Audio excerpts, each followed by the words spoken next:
اعوذ باللہ من الشیطان الرجیم، بسم اللہ الرحمن الرحیم۔ خواتین و حضرات السلام علیکم۔ خواتین سامنے ہیں، حضرات پیچھے ہیں۔ سب سے پہلے میں شکریہ ادا کرنا چاہوں گا مسجد شاہ گل کی منتظمہ کمیٹی کا اور سٹی پبلک لائبریری کے ذمہ داروں کا، کہ جنہوں نے نہ صرف یہ پروگرام کیا بلکہ یہ سب لوگ اور یہ پورا علاقہ اس مسجد کی منتظمہ کمیٹی شکریہ کے مستحق ہیں کہ انہوں نے ایک بہت بڑی پہل کری ہے۔ پہل اس معنی کر، پہلے بھی جب میں آیا تھا تو میں نے یہ بات کہی تھی کہ ایک مثال قائم کر رہے ہیں کہ مسجد کا استعمال کس طرح بہتر کیا جا سکتا ہے۔ یعنی ہم تھوڑے سے مسجد نبوی کی طرف بڑھے ہیں۔ جو انداز مسجد نبوی کا تھا وہ انداز ہماری ہر مسجد کا ہونا چاہیے۔ دوسری بات کہ میں، آپ لوگ واقف ہوں گے، میرا اصل تعارف یہ ہے کہ میں قرآن کا طالب علم ہوں، سائنس کا طالب علم تھا اور آج بھی ہوں، اور پرانی دہلی سے میرا تعلق رہا ہے۔ بلی ماران کی پیدائش ہے اور اس کے بعد مٹیا محل کے علاقے جامع مسجد کے، تو یعنی انہی گلیوں اور انہی علاقوں میں پلا بڑھا ہوں، جہاں آپ میں سے میں سمجھتا ہوں اکثریت ہوگی جن علاقوں سے آئی ہے۔ تو بچپن سے ان علاقوں کے حالت کو محسوس کیا ہے، اور اس میں سب سے زیادہ جو تکلیف دہ چیز ہے، جس نے جیسے جیسا میں قرآن کو سمجھتا گیا مجھے بات کھلنے لگی کہ قرآن جس کو ہم اللہ کی کتاب کہتے ہیں، اور ہے بھی کتاب ہدایت ہے، ہم مانتے بھی ہیں، اس کے ساتھ ہمارا رویہ وہ نہیں ہے جو ہونا چاہیے۔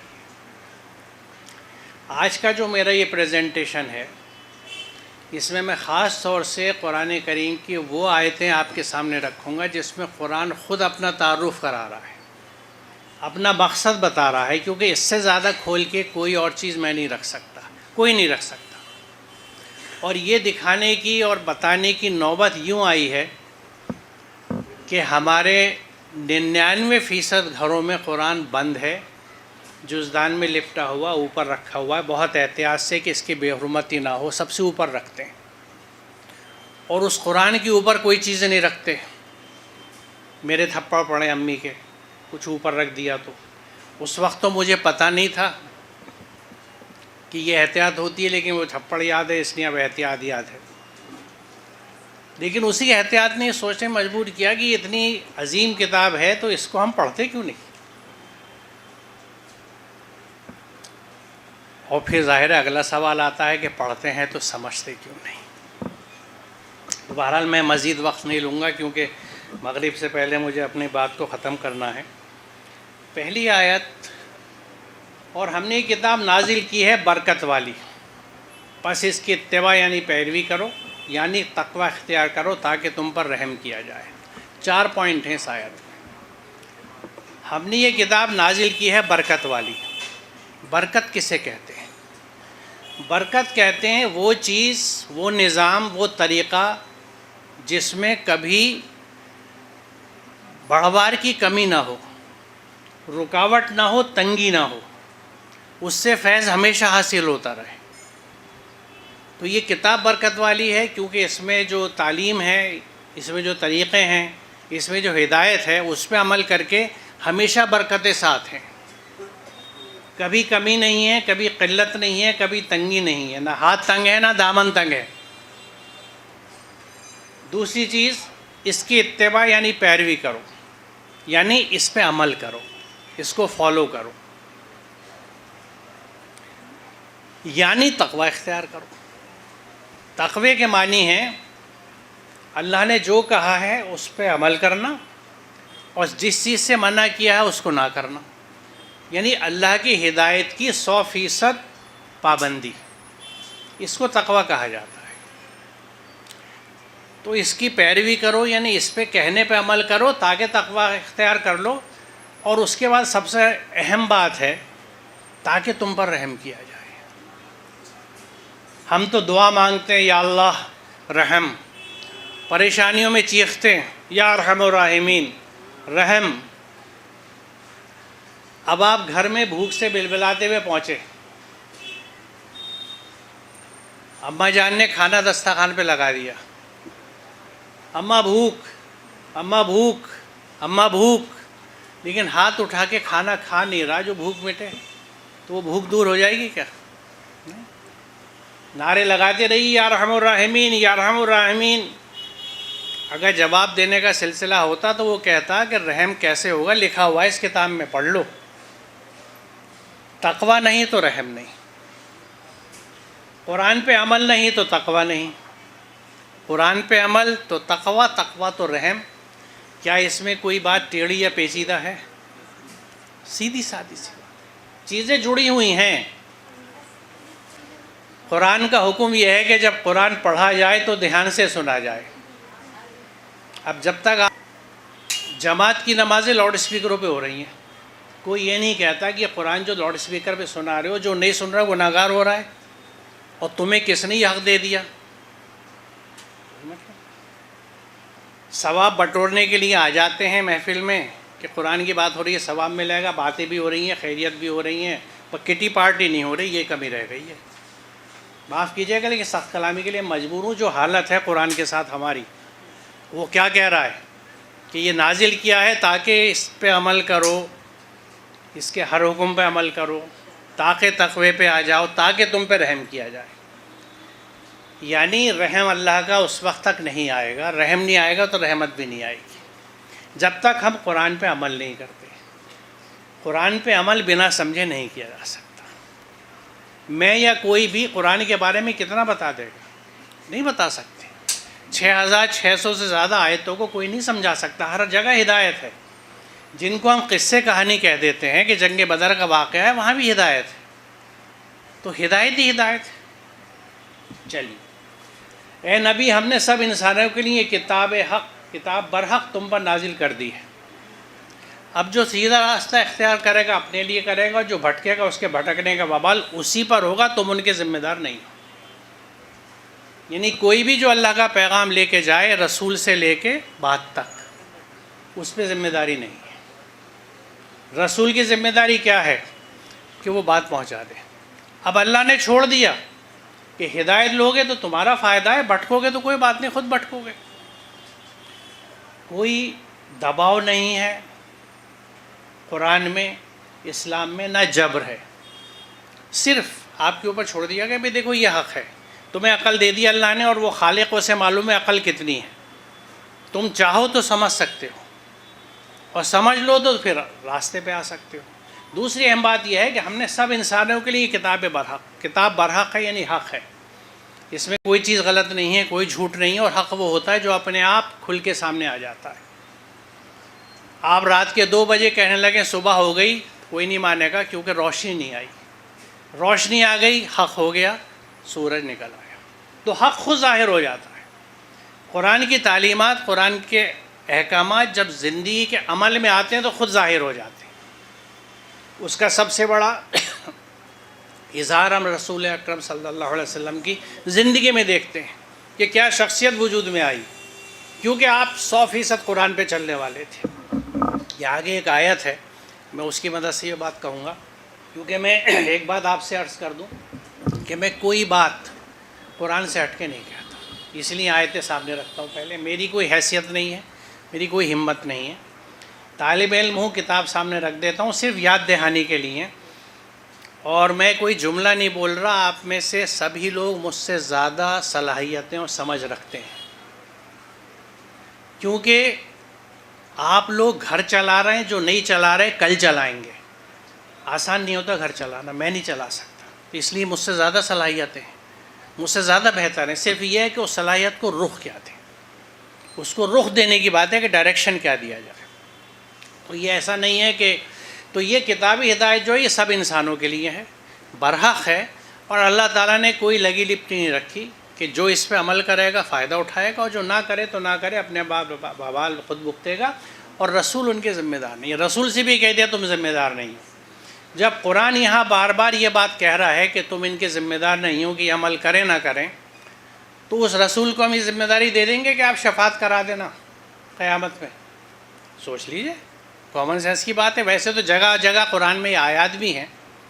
آج یہ موضوع نہیں تھا، میرے خیال میں شاید ایک آیت میں ذکر ہے، ورنہ میں نہیں لایا، جو واضح یہ کہتی ہیں کہ قیامت کے دن کوئی کسی کی مدد نہیں کرے گا، نہ کوئی سفارش ہوگی، نہ شفاعت ہوگی، صرف اعمال کا حساب ہوگا۔ جو کیا ہے وہ بھگتو گے، جو بو کے آئے ہو وہی کاٹو گے۔ کوئی اس میں گنجائش کہیں سے کہیں سے کسی اور طرح کی نہیں ہے۔ ھذا بیان للناس۔ اب اس میں دو باتیں کہی گئی کہ قرآن جو ہے یہ انسانوں کے لیے تو ایک بیان ہے، لیکن ہدایت ہے اور نصیحت ہے متقیوں کے لیے۔ یہ بہت اہم بات ہے، اس کو میں نے سرخ سے اس لیے لکھا ہے کہ ہم چاہیں تو انسان کے طور پہ قرآن کو لے لیں، جو ہم سب اکثریت لیتی ہے، کہ ایک بیان ہے، پڑھ لیا۔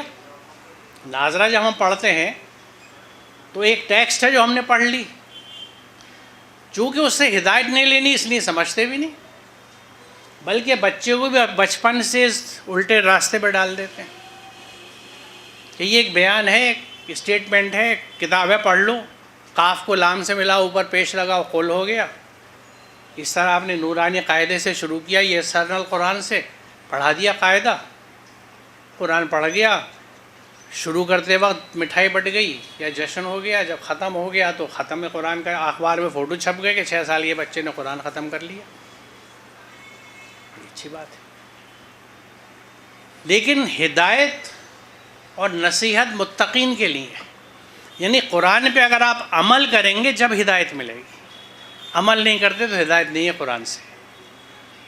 صرف کتاب ایک ہے آپ کے لیے، اس سے ہدایت پانی ہے، نصیحت پانی ہے، تو اس کو سمجھنا ضروری ہے، یعنی متقی ہونا ضروری ہے۔ دیکھیں نا، یہ قرآن بیان ہے لوگوں کے لیے اور متقیوں کے لیے ہدایت اور نصیحت۔ بقرہ میں بھی ھدی للمتقین، یہ ہدایت ہے متقیوں کے لیے۔ متقی کون ہے؟ جو اللہ کے کہنے پہ چلے۔ تو جس نے قرآن سمجھ لیا اور قرآن کا راستہ پکڑ لیا اس کو ہدایت ملے گی۔ اس کی مثال میں آج کے زمانے میں، کیونکہ آج کے بچے سبھی گوگل میپ یوز کرتے ہی ہیں کہیں نہ کہیں، میں بھی آج گوگل میپ سے آیا ہوں، تو جب آپ ڈیسٹینیشن ڈالتے ہیں تو ایک راستہ دکھا دیتا ہے۔ اگر آپ اس راستے پہ چلیں گے تو فردر ہدایت ملتی ہے کہ آپ ادھر جاؤ ادھر جاؤ۔ آپ چلیں گے نہیں تو وہ راستہ آپ کو کوئی ہدایت نہیں دے گا۔ یہی قرآن کا معاملہ ہے۔ اس کی راستے پہ آ گئے تو پھر وہ ہدایت دیتا چلا جائے گا کہ اب آپ کو ادھر جانا ہے، اب ادھر جانا ہے، اب ادھر جانا ہے، جب تک کہ آپ منزل پہ نہ پہنچ جائیں۔ یعنی پوری زندگی کی ہدایت ہے، پوری زندگی کی ہدایت۔ شرط کیا ہے کہ اس روٹ پہ آ جائیے، اس راستے پہ آ جائیے جو آپ کو وہ سسٹم دکھا رہا ہے۔ اللہ کا سسٹم قرآن کا ہے، اس پہ آپ آ جائیے تو پھر ہدایت ملے گی، ھدی للمتقین۔ اگر قرآن پہ عمل نہیں کر رہے تو ہدایت بھی نہیں ملے گی۔ جبکہ ہم ہر نماز میں پڑھ رہے ہیں کہ اہدنا الصراط المستقیم، ہمیں سیدھا راستہ دکھا دے۔ اسی قرآن میں جواب رکھا ہوا ہے، وَأَنَّ هَذَا صِرَاطِي مُسْتَقِيمًا فَاتَّبِعُوهُ، سورہ انعام میں ہے کہ یہ تو میرا سیدھا راستہ ہے، اتباع کرو اس کی، اس پہ فالو کرو، اس پہ عمل کرو۔ اس سے ہمیں مطلب نہیں، ہم تو اپنے اہدنا الصراط المستقیم۔ اور اس سے زیادہ ایک دھوکہ بڑا ہے، کیا کہتے ہیں ہم؟ دھوکہ اللہ میاں کے ساتھ، پورے خشوع و خضوع کے ساتھ نیت باندھ کے ہر سورہ فاتحہ میں ہم یہ پڑھتے ہیں ایاک نعبد و ایاک نستعین، ہم تیری ہی بندگی کرتے ہیں اور تجھ سے مدد مانگتے ہیں۔ اللہ میاں کے سامنے کھڑے ہو کے ہم کہہ رہے ہیں ہم تیری ہی بندگی کرتے ہیں۔ اللہ کے احکامات جس کتاب میں، اس کو نہ پڑھا نہ سمجھا نہ عمل کیا، ہو گئی بندگی؟ یعنی اگر یہاں کی زبان میں کہوں، اللہ میاں کو ٹوپی اڑا رہے ہیں ہر نماز میں۔ احساس نہیں ہے کہ اس رب عظیم کے سامنے میں کیا کہہ رہا ہوں، کیا کہہ رہی ہوں کہ ایاک نعبد۔ اگر وہیں پہ پوچھ لیں کہ ایاک نعبد، تو کس کی بندگی کر رہی ہے، کس کی بندگی کر رہا ہے، ذرا یہ تو بتا دے، تجھے میرے احکامات معلوم ہیں، 4 احکامات تو بتا دے۔ جو تمہیں بتائے ہیں، جو صدیوں سے تمہاری وراثت میں مل رہا ہے، نماز روزہ زکوٰۃ ہے، جس سے ہٹ کے کوئی حکم تو بتا دو. کیا یہی حکم ہے قرآن کے؟ کیا ان کی ادائیگی صحیح ہو رہی ہے؟ آپ خود سوچئے کہ ہم نے اپنی عقلیں کتنی بند کر رکھی ہیں، کیونکہ سمجھ کے نہیں پڑھ رہا ہے. سورہ فاتحہ بھی نہیں سمجھتے، اس لیے پڑھتے وقت کوئی تو رکے گا جو سمجھتا ہو کہ میں تیری بندگی کرتا ہوں. کیا ارے میں اللہ کی بندگی کرتا ہوں، بندگی کیا میں واقعی کرتا ہوں؟ کیا میں اس کے کہنے پہ چلتا ہوں؟ مجھے جب یہی نہیں پتہ قرآن میں لکھا ہوا کیا ہے، تو بندگی کس چیز کی ہے؟ بندگی عبادت نماز روزہ نہیں ہے، بندگی ہے ہر حکم کی اتباع، ہر حکم کی بات، ہر حکم کو فالو کرنا. کہہ دو مجھے حکم دیا گیا ہے کہ میں اول اللہ کے حکم پر عمل کرنے والا یعنی مسلم ہو جاؤں اور مشرکین میں سے نہ ہو جاؤں. یہ بات رسول اللہ سے کہی گئی ہے، اور پھر ہر ایک سے کہا گیا کہ تم کہہ دو کہ مجھے یہ حکم دیا گیا ہے کہ میں سب سے پہلے مسلم ہو جاؤں. کون ہوگا مسلم؟ جو اللہ کے حکم پہ عمل کرنے والا ہو. مسلم کا مطلب ہی یہ ہے کہ جو اللہ کے احکامات پہ چلنے والا ہو. مسلم جو عربی کا لفظ ہے، جس کا مادہ سالامہ ہے، سین لام میم ہے، اس کا مطلب یہ ہے کہ اللہ کے احکامات پہ چلنے والا. تو رسول اللہ یہ کہہ رہے ہیں کہ مجھے حکم دیا گیا ہے کہ میں سب سے پہلے خود مسلم ہو جاؤں اور مشرکین میں سے نہ ہو جاؤں. اب مشرک کون ہوتا ہے؟ جو مورتی پوجا کرے، دوسرے خداؤں کے آگے سر جھکائے، وہ بھی مشرک ہوتا ہے. لیکن مشرک وہ بھی ہوتا ہے جو اپنے دل کے اندر چھپے ہوئے خواہشوں کے پیچھے چلتے والا ہوتا ہے. کیونکہ ایک اللہ کو ماننے کا مطلب یہ ہے کہ اللہ کی ماننا، اس کے احکامات پہ چلنا. تو میں اگر کوئی کام اللہ کے حکم پہ نہیں کر رہا، بلکہ میں اپنی خواہش کے حساب سے کر رہا ہوں کہ میرا جی چاہ رہا ہے میں یہ کروں، میرا یہ چاہ رہا ہے یہ بولوں، یہ پہنوں، یہ کھاؤں، یہاں جاؤں، یہ کروں، تو یہ میں اپنی خواہش سے کر رہا ہوں. مجھے نہیں پتا قرآن کیا کہہ رہا ہے. تو قرآن کا حکم تو پتہ نہیں، تو اللہ کے احکامات تو پتہ نہیں، پھر حکم کس کا مان رہا ہوں میں؟ اپنے یا تو دل کا، یا میرے بڑوں نے جو کہہ دیا، میرے گھر والوں نے جو کہہ دیا، جو میرے خاندان کے طور طریقے ہیں، جب میری رسم و رواج ہے. جب رشتے کی بات ہوتی ہے تو ایک دوسرے سے لوگ یہی پوچھتے ہیں بھائی آپ کے یہ کیسے ہوتا ہے، ہمارے یہاں تو یہی ایسے ہوتا ہے. یہ جملے آپ سب نے سنے ہوں گے. بھائی بہن کی کسی کی شادی ہوئی ہوگی تو جنہوں نے اپنے بچوں کی شادی کری ہوگی. یہ کیا ہے؟ کوئی یہ نہیں کہتا کہ یہ چیز قرآن میں کیسے کہی گئی ہے، کہ ہم قرآن پہ عمل کر کے چلیں. اسی لیے لاکھوں کروڑوں روپے کی شادیاں ہو رہی ہیں، بربادیاں ہو رہی ہیں، اور بربادیاں ہو رہی ہیں. آج دیکھ لیجئے کیا حال ہے. بہت کم شادیاں ہیں، کیونکہ جس عمارت کی نیو خراب پڑ جائے وہ عمارت کبھی ٹھیک نہیں ہو سکتی. جو رشتے خلوص کی بنیاد پہ نہیں بنتے، اللہ کی رحمت کی بنیاد پہ نہیں بنتے، ان پہ پھٹکاری برستی ہے، ان میں برکت نہیں ہو سکتی. برکت تو اللہ کے کلام میں ہے، اس نے شروع میں بتا دیا یہ بابرکت کتاب، بابرکت طریقہ تمہارے لیے ہے، جو عمل کرے فائدہ اٹھائے گا، نہیں کرے گا نقصان. تو مشرک اللہ کے حکم پہ نہ چلنا شرک ہے، اس کے حکم میں دوسروں کو شریک کرنا. ہم جب اللہ کے حکم کو چھوڑ کے کسی اور کے بھی کہنے پہ چلتے ہیں، چاہے وہ میری خواہش ہو، چاہے وہ میرے کسٹمز ہوں، میرے فیشن ہو، میرے طور طریقے ہوں، میرے خاندانی طریقے ہوں، وہ سب شرک میں شامل ہے. اور یہ میں نہیں کہہ رہا، یہ قرآن کہہ رہا ہے، آپ کے سامنے رکھا ہوا ہے. اے نبی، اے مخاطب، دونوں سے بات کہیے، ان سے کہو مجھے حکم دیا گیا ہے کہ دین یعنی اطاعت اور قانون کو اللہ کے لیے خالص کر کے اسی کی بندگی کروں، اور مجھے حکم دیا گیا ہے سب سے پہلے میں خود مسلم بنوں. یہ آیت دوبارہ میں نے رکھی ہے سب سے پہلے خود مسلم بننے والی، کیونکہ اس میں جو شروع کی وجاہت ہے، وضاحت جو ہے، ایکسپلینیشن جو وہ امپورٹنٹ ہے، کہ دین کو اللہ کے لیے خالص کر کے. دین لفظ جو ہے عربی کا، اس کا مطلب ہے اطاعت اور قانون. اطاعت مانے سبمیشن، قانون مانے لا. تو یعنی لا، قانون اور سبمیشن، اطاعت صرف اللہ کے حکم کے لیے ہے، اور اسی کو خالص بندگی کہا جاتا ہے. اگر خالص بندہ ہمیں ہونا ہے تو قرآن سمجھنا پڑے گا.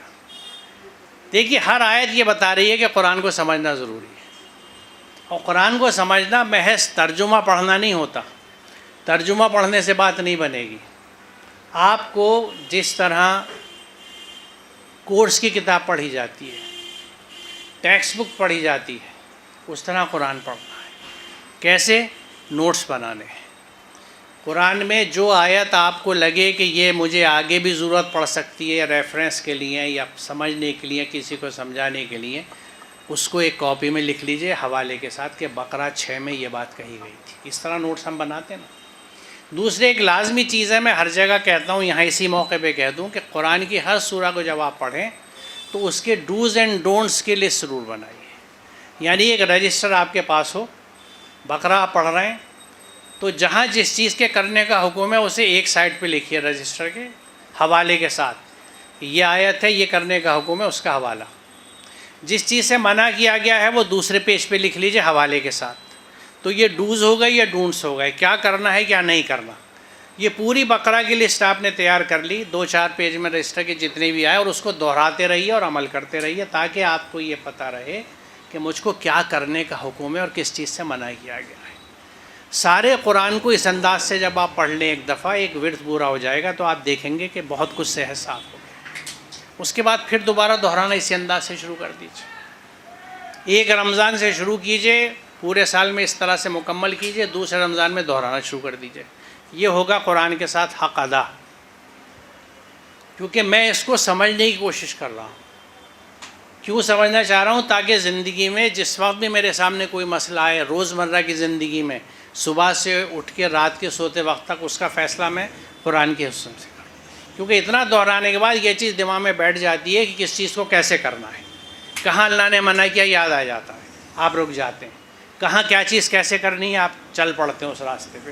یہی مطلوب ہے، یہی چاہیے، یہی قرآن کہتا ہے. اب دیکھیے یہ حکم رسول کو آئے کہ سب سے پہلے تم مسلم بنو. اب رسول اللہ کیا کہہ رہے ہیں اس کے جواب میں کہ میں پیروی نہیں کرتا مگر صرف اس کی جو میری طرف وحی کیا جاتا ہے. یعنی میں فالو نہیں کرتا، اتباع نہیں کرتا سوائے وحی کی، اور میں نافرمانی کروں تو بڑے دن کے عذاب سے ڈرتا ہوں. رسول اللہ یہ فرما رہا ہے. یونس 15 ہے، ہاں یونس 15 ہے، چشم کشا آیت ہے یہ. یعنی رسول اللہ نے اپنی پوری زندگی کیا کیا؟ قرآن پہ عمل کیا. یہی کہہ رہی نہیں آیت؟ تو اب میں اگر آپ سے پوچھوں کہ رسول اللہ کی سب سے بڑی اور سب سے لمبی کری ہوئی سنت کون سی ہے تو کیا ہے؟ بتائیے. کہ سنت کی باتیں بہت ہوتی ہیں نا، میٹھا کھانا سنت ہو جاتا ہے. قرآن پہ عمل کرنا، جو رسول اللہ کہہ رہے ہیں کہ میں اتباع نہیں کرتا مگر صرف وحی کی، یعنی قرآن پہ عمل کرنا آپ کی سب سے بڑی سنت ہے، کیونکہ رسالت ملنے سے وصال تک آپ نے قرآن پہ عمل کیا ہے. یونس 15 بتا رہی ہے. اس سنت کا ذکر آپ کو کہیں نہیں ملے گا، کیونکہ جب آپ قرآن پہ عمل کرنا شروع کرتے ہیں تو آپ کی دنیا سدھر جاتی ہے، لیکن بہت سے لوگوں کی دنیا خراب ہو جاتی ہے کیونکہ ان کی دکانداریاں ختم ہو جاتی ہیں. اس سے آگے وضاحت نہیں کروں گا، اپنی عقل ہے خود سوچیے گا. وہ مقام کھو جاتے ہیں جو ملے ہوئے ہیں.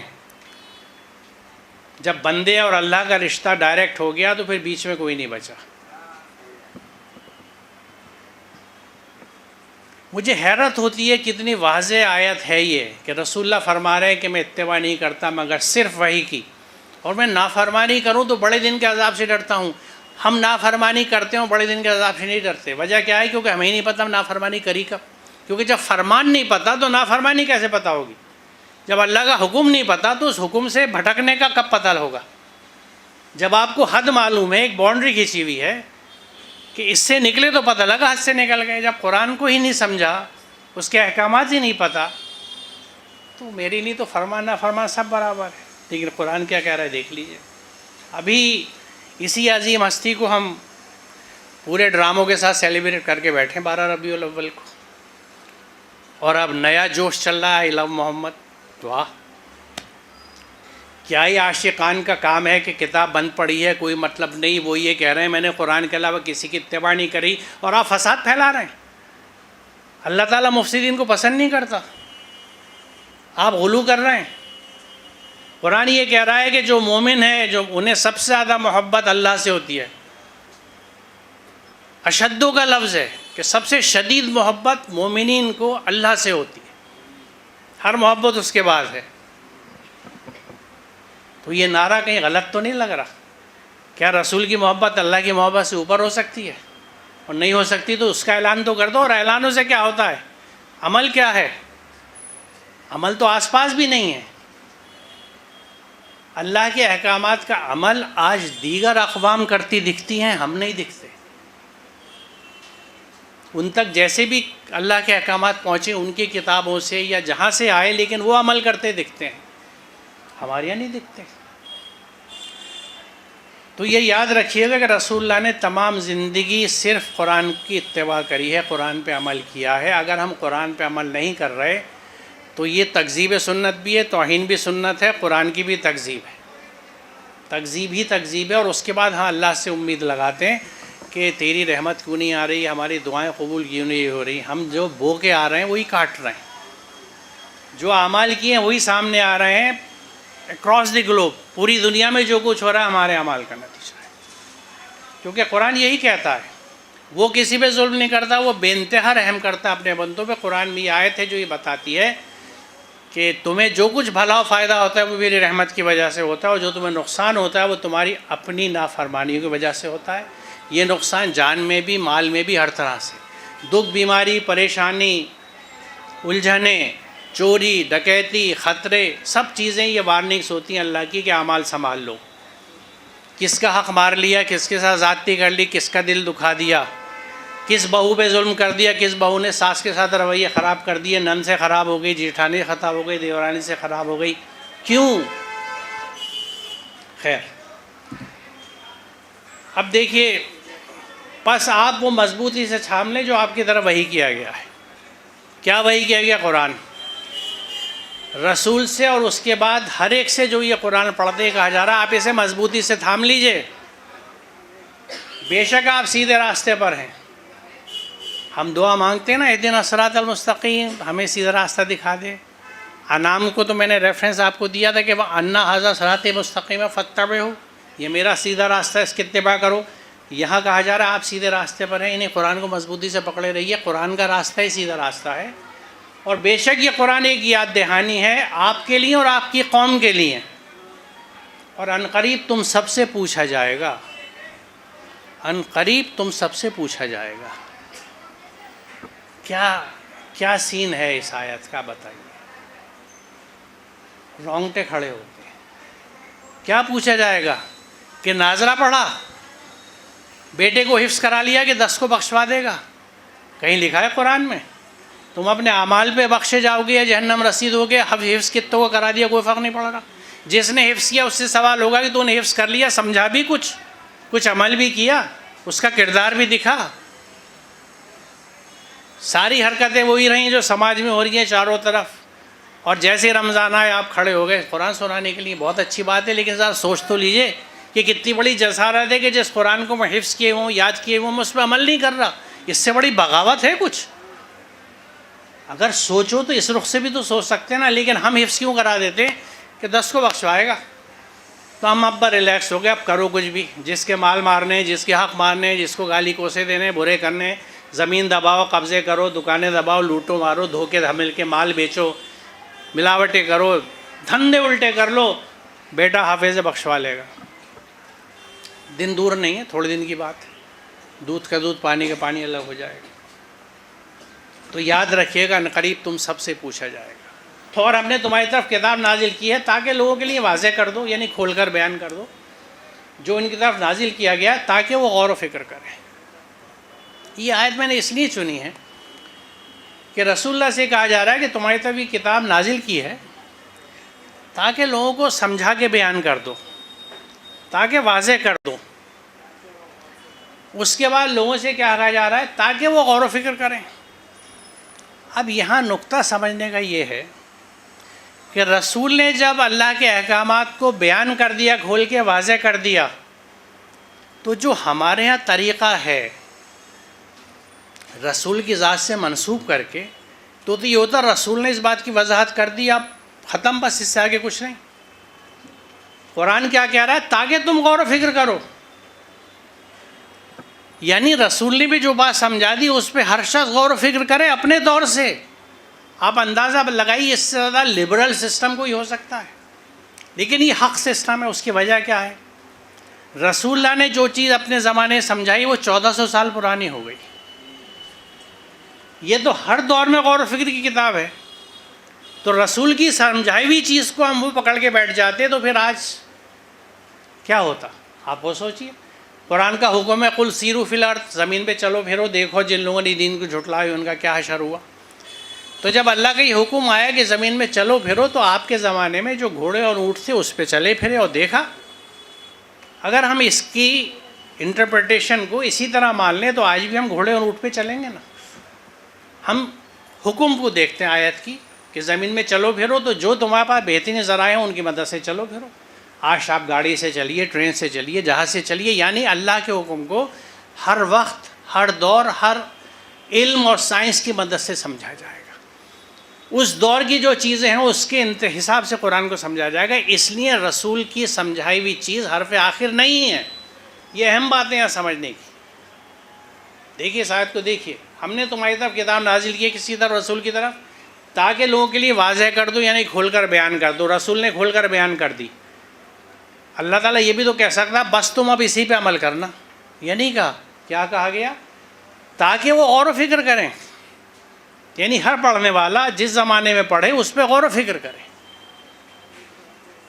تو یہ قرآن کا جو سسٹم ہے ریشنل ہے، لاجک پہ بیسڈ ہے، عقل کی بنیاد پر ہے، اندھی تقلید پہ نہیں ہے، اندھ بھکتی نہیں ہے۔ عقل استعمال کیجئے کہ آج کے زمانے میں اللہ کے اس حکم کو میں کیسے پورا کر سکتا ہوں یا کر سکتی ہوں۔ یہ قرآن اجازت دیتا ہے آپ کو۔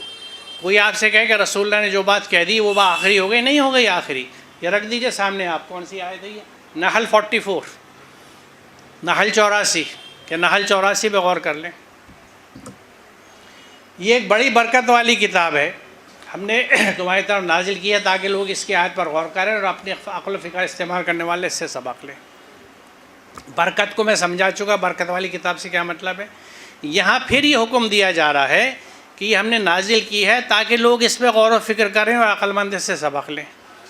یہ 129 بے حد اہم آیت ہے جو اصل میں یہ بتاتی ہے کہ قرآن نازل کیوں ہوا۔ یہی ہمارا عنوان تھا آج، قرآن کیوں نازل ہوا۔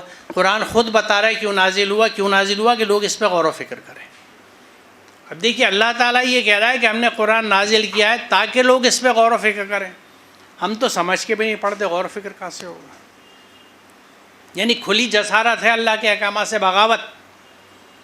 ہمارے بڑوں نے جو ہمیں بتا دیا ہم تو وہی کریں گے۔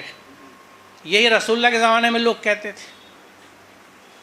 آج بھی اتنا آپ سمجھیے کہ بلا شبہ میں یہ کہہ سکتا ہوں کہ اس بات کو کہ قرآن سمجھ کے پڑھو، مجھ جیسی ناچیز اور میرے جیسے کتنے لوگ جو قرآن کو سمجھ کے بات کرتے ہیں، 20 سال سے تو کم و بیش میں کہہ رہا ہوں، لیکن آج بھی گھروں میں میرے جاننے والوں فیملیز میں بچوں کو ناظرہ ہی پڑھایا جا رہا ہے۔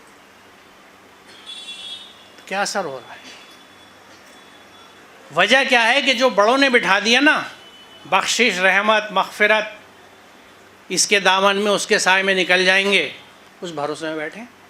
اور یہ شیطان کامیابی، کیونکہ شیطان کو ہی تو کرنا تھا۔ لیکن اللہ تعالیٰ نے یہ کہہ دیا تھا کہ میرے مخلصوں پہ تیرا بس نہیں چلے گا، اور شیطان نے بھی اس بات کو مانا ہے کہ تیرے مخلصین پہ میرا بس نہیں چلے گا۔ اللہ کے مخلصین کون ہیں؟ جو صرف اللہ کے احکامات پہ چلتے ہیں۔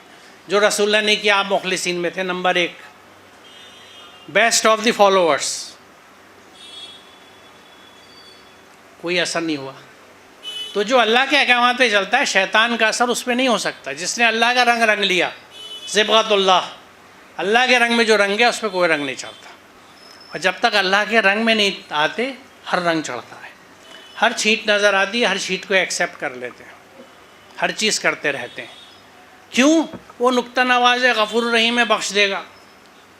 اس نے یہ بھی قانون قرآن میں بتا دیا ہے کہ کیسے اور کس کو بخشا جاتا ہے۔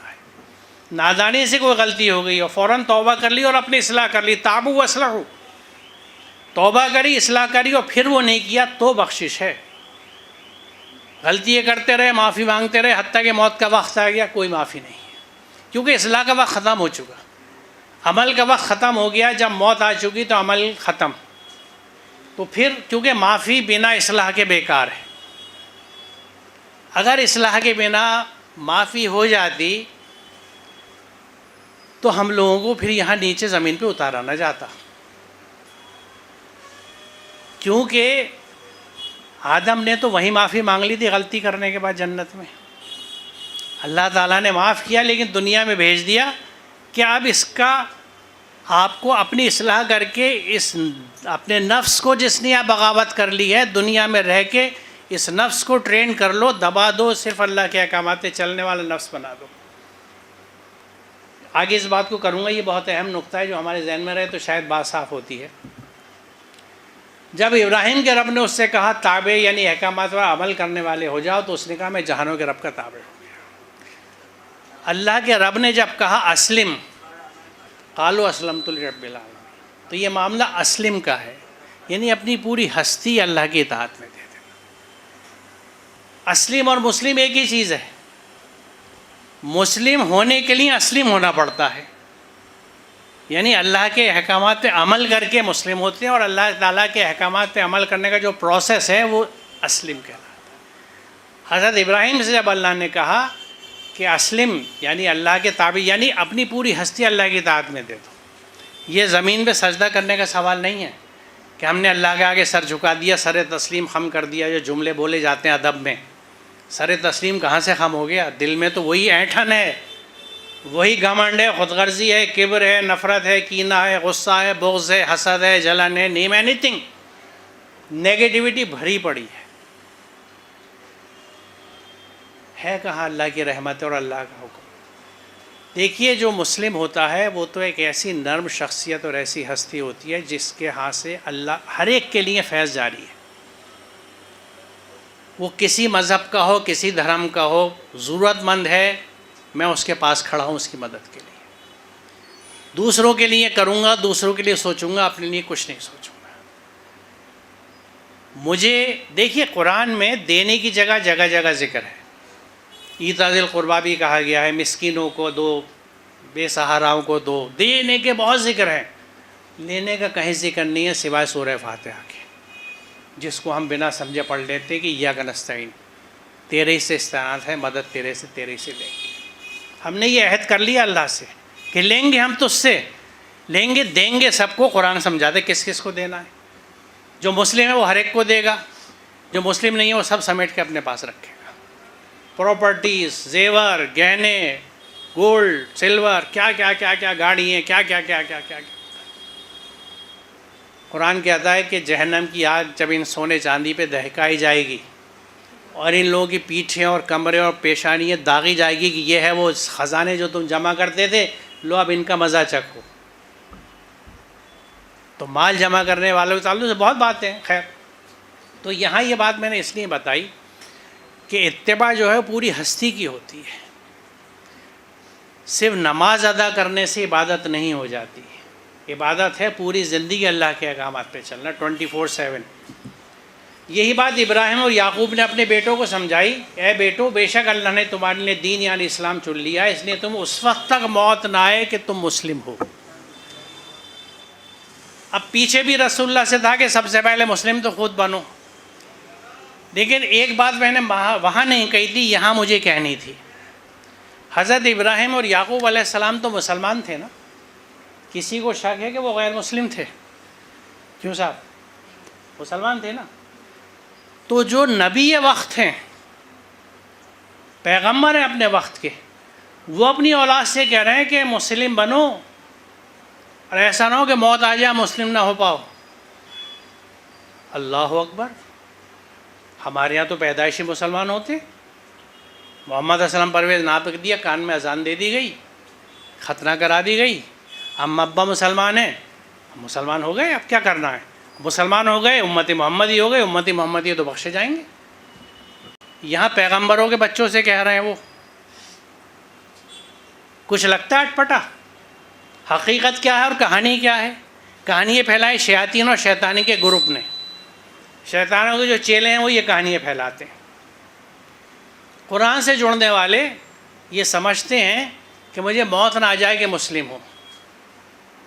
مسلم موت کیسی موت ہوتی ہے وہ میں پوائنٹ اب آپ کو بتا رہا ہوں۔ حضرت ابراہیم سے اللہ نے کہا اسلم، اپنی پوری ہستی اطاعت میں دے دو۔ حضرت یعقوب اور حضرت ابراہیم نے اپنے بچوں سے کہا کہ تمہیں موت نہ آئے کہ تم مسلم ہو۔ اس کے آگے بھی ایک آیت یہ کہتی ہے، اے لوگوں جو ایمان لائے ہو، یعنی اللہ کے نظام امن میں آئے ہو، اللہ کا تقوی اختیار کرو جیسا کہ اس کا حق ہے، تم کو موت نہ آئے مگر اس حال میں کہ تم مسلم ہو۔ یعنی بات صرف نبیوں کی نہیں ہے، ہر مسلمان سے، ایمان لانے والے سے قرآن ہی کہہ رہا ہے کہ تمہیں موت نہ آئے کہ تم مسلم ہو۔ اب دیکھیے مسلم کہتے کیسے ہیں؟ جو اللہ کے کہنے پہ چلے۔ تو اس کا مطلب یہ ہے کہ میں جب صبح سو کے اٹھا یا اٹھی تو میرے اس دن کا جب تک میں جاگ رہا ہوں سارے کام اللہ کے احکامات کے حساب سے ہو رہے ہیں، تو میرا وہ دن اسلام میں کٹ گیا، اس دن کا میں مسلم ہو گیا۔ اور جب میں رات کو سونے لیٹا، اور جیسا قرآن میں بتاتا ہے کہ جب ہم سوتے ہیں تو اللہ تعالیٰ یہ کہتا ہے کہ اللہ تمہیں وفات دیتا ہے، اور جس کی عمر ہوتی ہے وہ صبح اٹھتا ہے، ورنہ سوتے رہ جاتے ہیں۔ آئے اماں جان دیکھنا رات میں سوتی رہ گئی، صبح اٹھی نہیں، ہم نے تو جب صبح دیکھا جا چکی تھی۔ تو پورا دن اسلام پہ گزارا اور رات میں جان نکلی تو مسلم موت ہوئی۔ کلمے کا معاملہ نہیں ہے، مسلم موت، تمہیں موت نہ آئے کہ تم مسلم ہو۔ اسی طرح دن بھر میں اللہ کے احکامات پہ زندگی گزار رہا ہوں، بول کیسا رہا ہوں جیسا اللہ کا حکم ہے، کام کیسے کر رہا ہوں جیسے اللہ کا حکم ہے، معاملہ داری کیسی ہے جیسے اللہ کا حکم ہے، ہر کام اللہ کا حکم ہے۔ تو دن میں جس وقت بھی مجھے موت آئے گی میں مسلم ہوں گا۔ یہ ہے مسلم موت۔ اپنی عقل سے کہہ رہے ہیں لا الہ الا اللہ، اور زندگی میں کتنے اللہ بیٹھے ہوئے ہیں۔ کلمہ سب سے پہلے اللہوں کو ہٹا رہا ہے، انکار سے شروعات ہے کہ لا الہ، کوئی اللہ نہیں ہے۔ تو جو اللہ دماغوں میں بیٹھے ہیں ان کو ہٹاؤ پہلے، اس کے بعد استھاپنا ہوگی الا اللہ، سوائے اللہ کے۔ اور سب سے بڑے جو ہمارے اللہ ہیں جو ہمارے یہاں کام کر رہے ہیں وہ ہماری خواہشات ہیں، ہمارے طور طریقے، ہمارے بڑوں کے اقوال، ہمارا سماج، ہماری رسم و رواج۔ ہمارے یہاں تو ایسے ہی ہوتا ہے۔ میں نے اپنی بیٹی کو اتنا جہیز دے دیا، آپ کہہ رہے ہیں جہیز نہیں لوں گا تو میرے ہاں تو گڑبڑ ہو جائے گی۔ میری بیٹی کہے گی میری بڑی بہن کو تو اتنا دے دیا، آپ اتنا نہیں دے رہے۔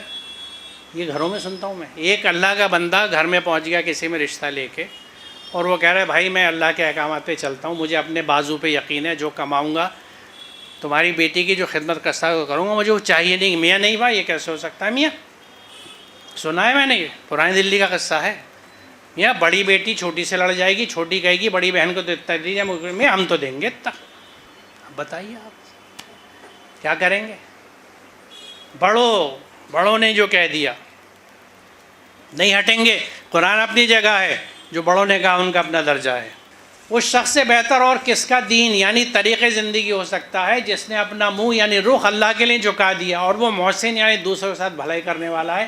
اس نے ابراہیم حنیف کے طریقے کی پیروی کری اور اللہ نے ابراہیم کو دوست بنایا۔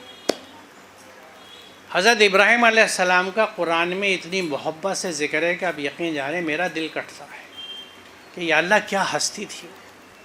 جس طرح حضرت ابراہیم کا قرآن میں اللہ نے ذکر کیا ہے، جس محبت کے ساتھ ذکر کیا ہے، اب یہاں کیا کہا جا رہا ہے؟ اس شخص سے بہتر اور کس کا دین؟ دین کا مطلب ہے طریقہ زندگی، لائف اسٹائل۔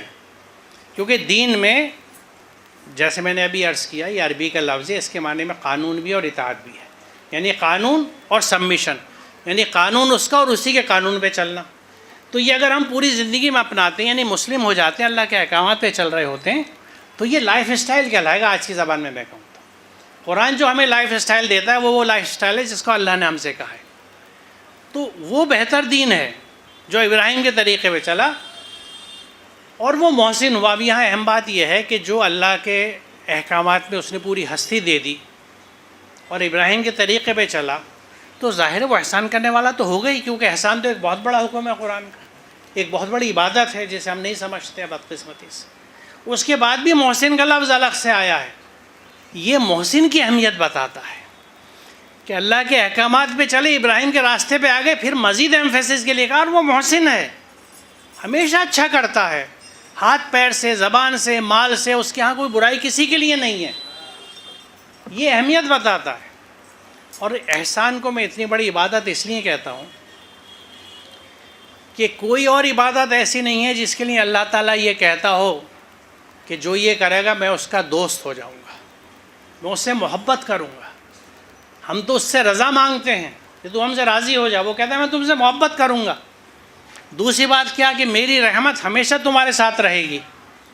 یہ تو ون ون سچویشن ہے، وہ مجھ سے محبت کر رہا، اس کی رحمت ہمیشہ میرے ساتھ، اور کیا چاہیے؟ کسی کو اور کچھ چاہیے؟ نہیں، ہو ہی نہیں سکتا، پاسبل نہیں ہے، اس سے باہر آپ کچھ سوچ ہی نہیں سکتے۔ کنڈیشن کیا لگا دی؟ واحسنو، ڈو گڈ، ہمیشہ اچھا کرو۔ زبان سے، ہاتھ پیروں سے، مال سے، سوچ اور فکر سے بھی اچھا سوچو، صحیح سوچو، توازن سے سوچو۔ احسان میں توازن بھی آتا ہے، بیلنس اپروچ ہو، بولو اچھا بولو۔ قرآن کی واضح عبادت ہے، حکم ہے قل لعبادی یقولوا التی احسن، میرے بندوں سے کہہ دو زبان سے جب بات نکالنے اچھی نکال، قول احسن، کبھی برا نہیں نکالنا۔ کوئی کتنا تمہیں برا کہے، تمہارے اللہ رسول کو برا کہے، قرآن کا حکم یہ ہے تمہیں برا نہیں نکالنا۔ کتنے لوگ عمل کرتے ہیں؟ آج دیکھ لیجئے کیا ری ایکشن ہو رہا ہے اللہ اور محمد پہ۔ کیا قرآن یہ کہہ رہا ہے؟ مذاق اڑا رکھا ہے با جماعت قرآن کا، اور اللہ کی رحمتوں کی امید کی جاتی ہے۔ یہ وقت نہیں ہے جو میں وہ احکامات لے کے آتا۔ پچھلا جو میرا لیکچر یہاں ہوا تھا 2023 میں، اس نے میں نے اہم احکامات رکھے تھے اپنے پریزنٹیشن میں، جو غالباً ان کے اگر یوٹیوب پہ ہوگا لیکچر تو اس میں موجود ہوں گے۔ میرے لیکچرز میں بہت ہیں یوٹیوب پہ، جس میں کردار کیسا ہونا چاہیے مسلمان کا، حکم ہے ہر چیز کا، لیکن بنیاد اس کی کیا ہے؟ واحسنو، زبان سے اچھا بولنا ہے، ہاتھ پیروں سے اچھا کرنا ہے، مال سے اچھا کرنا ہے، ہر ایک کے ساتھ ڈو گڈ، اور اپنے ساتھ بھی اچھا کرنا ہے۔ اپنے ساتھ اچھا کیسا کرنا ہے کہ جسم اللہ کی امانت ہے، ایک آیت ہے، اللہ تعالیٰ نے ہر تخلیق کو اپنی آیت بتایا ہے، تو میں ایک اللہ کی آیت ہوں، میں اللہ کی امانت ہوں، یہ جسم میرے پاس ایک امانت ہے، مجھے اس کی صحت کا خیال رکھنا ہے۔ اب صحت کا خیال رکھنا ہے تو روز میں نہاری اور چکن فرائی کھاؤں گا تو صحت کہاں سے ٹھیک رہے گی؟ دال سبزی کھاتا نہیں، وہ اللہ کی تخلیق ہے، میں کہتا ہوں ایمان کمزور ہو گیا تم تو گوشت نہیں کھاتے، لوگ مجھ سے کہتے۔ بیلنس ڈائٹ کا تصور نہیں ہے، میں جسم کے ساتھ انصاف کر رہا ہوں۔ اس سے بڑی ناانصافی آج کل کیا ہو رہی ہے؟ اللہ تعالیٰ قرآن میں کہتا ہے کہ رات سکون کے لیے بنائی، ہماری بے چینی رات میں کھلتی ہیں۔ مجھے افسوس یہ ہوتا ہے کہ رات کے 12 اور اس کے بعد نکاح ہو رہے ہیں، اور پڑھانے والے نکاح پڑھا رہے ہیں، وہ پیسے لے کے نکلنا، یہ نہیں کر رہے وقت سے نکاح کا۔ مجھے یاد ہے بچپن میں میرے ایکسیپشنل کیس ہو تو الگ بات ہے، ورنہ مغرب بعد حسیہ دشا نہ تدفین ہوتی تھی نہ نکاح ہوتا تھا۔ آج ہمارے مجاہدین کی آنکھ ہی کھلتی ہے 12-1 بجے دن کے۔ اسپیشل کنسیشن آرڈرز اللہ سے لائے ہوئے ہیں۔ سورج تو بے وقوف ہی نکل آتا ہے صبح میں، ہم تو اپنی مرضی سے اٹھیں گے، بادشاہ وقت ہیں۔ تو یہ دیکھیے کہ بغاوتوں کی انتہا ہے، تو ہم اپنے ساتھ بھی اچھا نہیں کر رہے، نہ اس جسم کے ساتھ نہ اپنی سوچ کے ساتھ، الٹی سوچ چلتی ہے۔ وہ اتنا آگے کیسے بڑھ گیا، اس نے کیسے کما لیا، اس کی دکان کیوں چل رہی ہے، اس کی خوشحالی کیوں ہے، یہ تو ہمیشہ خوشی دکھتی ہے، یہ تو کبھی اس کی ٹینشن ہی نہیں دکھتی مجھے، اللہ ہماری کیا ہے پتہ نہیں۔ اے بوا تم ہی بتاؤ نا کیوں اتنی مسکراتی رہتی ہو؟ پریشانی ہے، شکر کریں کہ اللہ تیرا شکر ہے یہ میری بہن خوش ہے، یا اللہ مجھے بھی خوشی دے دے، یہ بھی تو ایک رویہ ہے نا۔ یہ پازیٹیو ہے، وہ نیگیٹو ہے، وہ آپ کو بیمار ڈالے گا۔ جتنی نیگیٹیوٹی بڑھتی ہے، آج سائنس یہ ثابت کر چکا ہے کہ آپ بیمار زیادہ ہوتے ہیں۔ بیماری سے بچنا، پازیٹیو ہو جائیے، اچھا سوچیے، اچھا بولیے، اچھا کریے، بیمار آپ نہیں ہوں گے۔ یہ اتنا بڑا بوڑھا آپ کے سامنے کھڑا ہے، 70 سال سے اوپر ہو چکا ہوں، اللہ شکر وہ بیماری نہیں ہے، اس کا کرم ہے، کیونکہ شاید اس کی ہدایت سے میں نے اپنے اعمال، اپنی سوچ، اپنے معاملہ ٹھیک رکھے۔ میرے سے چھوٹے چھوٹے نکل گئے بیچارے۔ تو یہ میں اس لیے مثال دے رہا ہوں بالکل ذاتی قسم کی، کہ ہماری نیگیٹیوٹی ہمیں بیمار ڈالتی ہے۔ بیماریاں اسی لیے بڑھ رہی ہیں کہ ہماری سوچ خراب ہے، ذہن خراب ہے، کسی کے لیے اچھا نہیں سوچتے، نہ اچھا کرتے ہیں، نہ اچھا دیکھنا پسند کرتے ہیں، اور اللہ سے رحمتی کی دعائیں مانگتے ہیں۔ پھٹکار آئے گی، پھٹکار جو آ رہی ہے، قرآن کے باغی ہیں ہم لوگ۔ جب ان سے کہا گیا جو اللہ نے نازل کیا ہے اس کی پیروی کرو، اس کو فالو کرو، تو ان لوگوں نے کہا ہم تو ویسے ہی کرتے ہیں جیسے ہم نے اپنے باپ دادا کو کرتے پایا، چاہے ان کے باپ دادا کچھ بھی نہیں سمجھتے تو بھٹکے ہوئے تھے۔ یہ بات، یہ سلائڈ میں نے اس لیے رکھی کہ ہمارے یہاں جو بڑوں کی تقلید کا ہے نا، یہ کمبختی کی ماری، یہ لڑکی میری پتہ نہیں کہاں سے کیا سمجھ کے آ گئی، یہ دین کو دیکھنا، ہمارے یہاں تو اب چیز ایسے ہوتی تھی، یہ پتہ نہیں کیا کر رہی ہے۔ اس سے کہا کوٹری میں اندر گھس کے نماز پڑھا کرو، یہ تو بیچ میں پڑھ رہی ہے، یہ تو مسجد جانے کو کہہ رہی ہے۔ یہ ہے تو بڑوں کی یہ آبا پرستی ہمارے لیے بڑا زہر ثابت ہوئی ہے صدیوں سے۔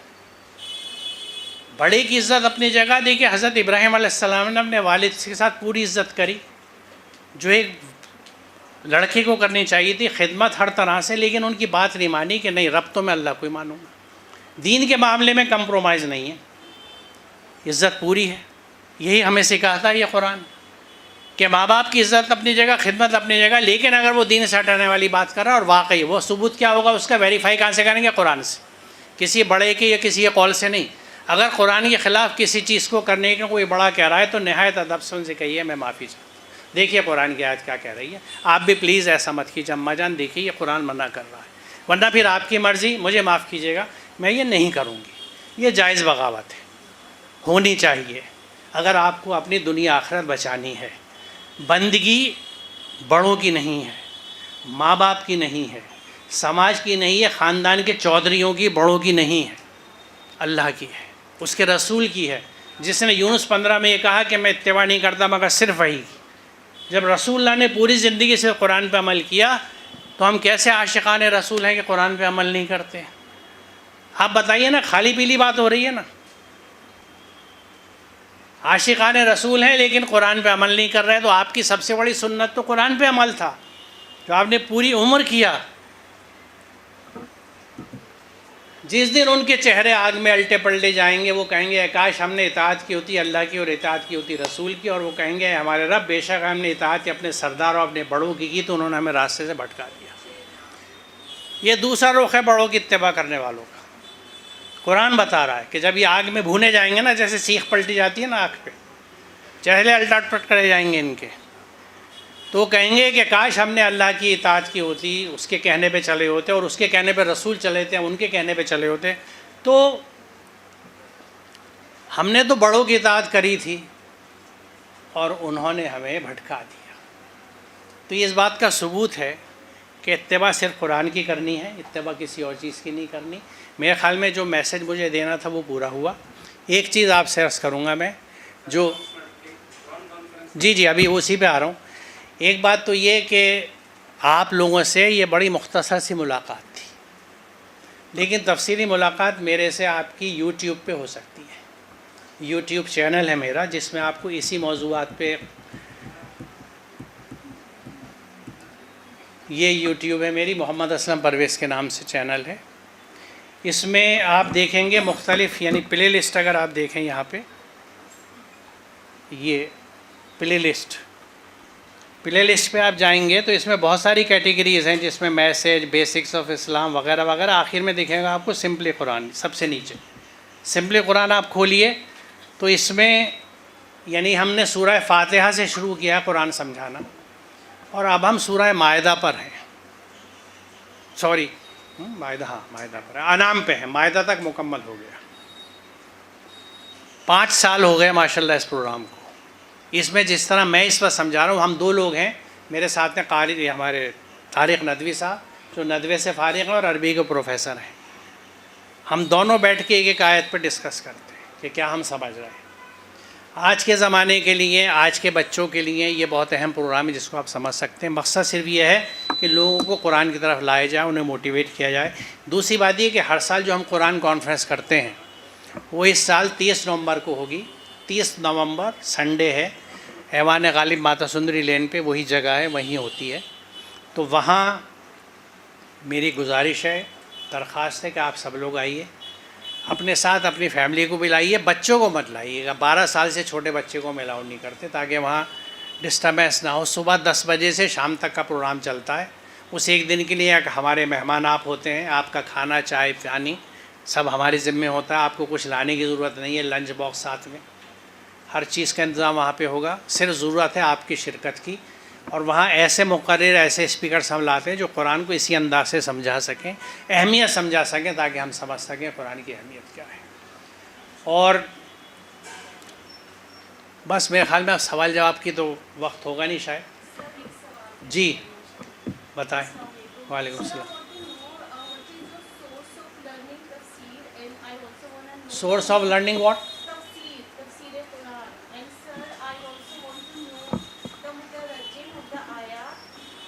کھڑا ہے آپ کے سامنے کھڑا ہے. دیکھیے ایک بات, سمپلی قرآن آپ دیکھیں گے سمجھ جائیں گے. ہم قرآن ترجمہ کرتے چل رہے ہیں. جی ہاں الحمدللہ. لیکن ان میں جو آپ کو نئی سوچ اور نیا پن دکھے گا وہ ہمارا ہے, باقی چیزیں تو آپ کو اور جگہ بھی مل جائیں گی. یہ جو قرآن سمپلی قرآن ہے, اس کو ہم ڈیفائن کرتے ہیں کہ it is a scientific discourse on Quran. Quran کا علمی احاطہ, اور اس کے پیچھے وجہ کیا ہے؟ سورہ نمل 83, 84, 85. نمل 83, 84, 85. کیا کہا گیا ان آیتوں میں کہ قیامت کے دن اللہ تعالیٰ فوج کی فوج جمع کرے گا ان سب لوگوں کی جو قرآن کی آیتوں کو جھٹلاتے تھے. جب سب اکٹھے ہو جائیں گے تو اللہ تعالیٰ ان سے پوچھے گا تم نے میری آیات کو جھٹلایا بنا ان کا علمی احاطہ کیے. فَكَذَّبْتُمْ بِآيَاتِي وَلَمْ تُحِيطُوا بِهَا عِلْمًا عَمَّا كُنتُمْ تَعْمَلُونَ. تم نے بنا علمی احاطہ کیے میری آیتیں جھٹلا دی. تم یہ نہیں کر رہے تھے تو کیا کر رہے تھے؟ What was it you did? دنیا میں کیا تم نے؟ تو یہ آیت سمجھاتی ہے قرآن کی آیات کا علمی احاطہ کرنا عین مطلوب ہے. اللہ چاہتا ہے ہم کریں, ہم وہی کام کر رہے ہیں. اللہ کا حکم پورا کرنے کی کوشش کر رہے ہیں اور ہم قرآن کو سمجھتے ہیں اور سمجھاتے ہیں. قرآن اپنی تفسیر خود بہتر رہتا ہے جیسا اس نے کہا ہے. میری اپنی سمجھ یہ ہے, آپ کی سمجھ آپ کے ساتھ آپ کی مرضی, کہ کسی تفسیر کو پڑھنے کی کوئی ضرورت نہیں ہے. کسی دوسرے کے چشمے سے قرآن سمجھنے سے اچھا یہ ہے کہ آپ خود سمجھیں. سواد 29 ابھی آپ نے دیکھی, اگر وہ آپ کی سوچ کو تبدیل کر سکے کہ یہ بابرکت کتاب ہم نے نازل کری تاکہ لوگ اس کی آیت پہ غور و فکر کریں اور عقل مند اس سے سبق لیں. قرآن کہیں پہ بھی نہیں کہتا, صرف نبی سے کہتا ہے کہ تم بات کو کھول کے سمجھا دو, لیکن اس کے بعد بھی لوگوں سے کہتا ہے تاکہ لوگ غور و فکر کریں. تو اپنے غور و فکر سے تو آپ آزاد کیے ہی نہیں گئے, تو پھر آپ کسی مفسر کو پڑھ کے کیا کریں گے؟ آپ خود قرآن سمجھیے, جو عقل میں آتا ہے اس پہ عمل کیجیے اور اس کا حساب دیجیے, بات ختم. قرآن بہت ہی انڈیویجولسٹک بک ہے, ہر ایک کو ایڈریس کرتی ہے اور ہر ایک کا رشتہ اس سے جوڑتا ہے, بشرطے کہ آپ دل سے جوڑ لیں. شرط یہ ہے کہ قرآن کو دل سے آپ جڑیں, اس کو سمجھیں, کیونکہ قرآن کو پڑھانے والا, اصل پڑھانے والا قرآن کو کون ہے؟ وہ اللہ ہے. یہ میں نہیں کہہ رہا, سورہ رحمان کہہ رہی ہے, الرحمن علم القرآن. رحمان وہ ہے, اپنی صفت وہ بیان کر رہا ہے جس نے قرآن پڑھایا, جس نے قرآن کا علم دیا. تو قرآن پڑھانا تو اللہ کے ذمہ ہے. پھر کریں کیا؟ کنیکٹ ہو جائیے, اللہ سے جڑ جائیے, قرآن سے جڑ جائیے. یہ رسی ہے اللہ کی. قرآن سے دل سے سمجھنے کے لیے پڑھیں گے, اور اس کا جڑنے کا طریقہ کیا ہے؟ غور و فکر. جس آیات کو پڑھیں, جو ترجمہ پڑھیں, اس پہ سوچئے کہ اس میں کیا کہا گیا ہے اور میں اس پہ کیسے عمل کر سکتا ہوں. ختم بات. بہت شکریہ, جزاک اللہ, السلام علیکم.